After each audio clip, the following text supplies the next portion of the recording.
প্রতিটা পাড়া মহল্লায় এমন কিছু মহিলা থাকে, তাদের কাজ হচ্ছে মানুষের বাড়ির খবর জোগাড় করা।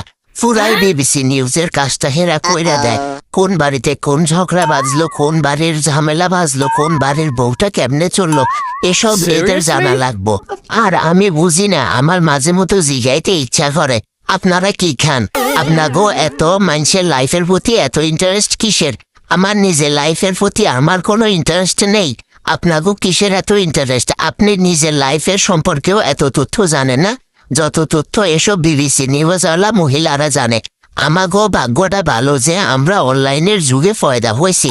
সারাদিন ঘরে বইয়ে বইয়ে অনলাইনে থাকে, মোবাইলটা টিপতে থাকে, নইলে আমরাও হেগো লাইনে কুটনা বড়ি হইয়া যাইতাম।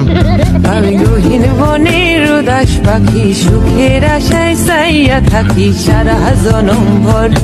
আমি নিশিরাতের জংলা ফুল, ভাঙা নদীর ভাঙা।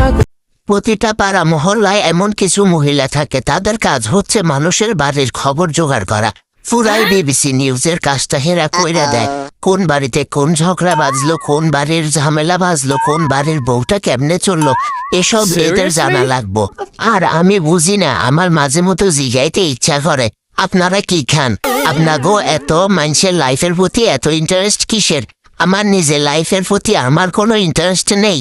আপনাগো কিসের এত ইন্টারেস্ট? আপনি নিজের লাইফের সম্পর্কেও এত তথ্য জানেন না যত তথ্য এসব বিবিসি নিউজওয়ালা মহিলারা জানে।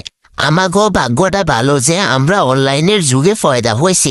সারাদিন ঘরে বইয়ে বইয়ে অনলাইনে থাকে, মোবাইলটা টিপতে থাকে, নইলে আমরাও হেগো লাইনে কুটনা বড়ি হইয়া যাইতাম।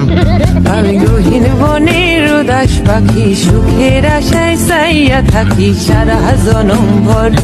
আমি নিশিরাতের জংলা ফুল, ভাঙা নদীর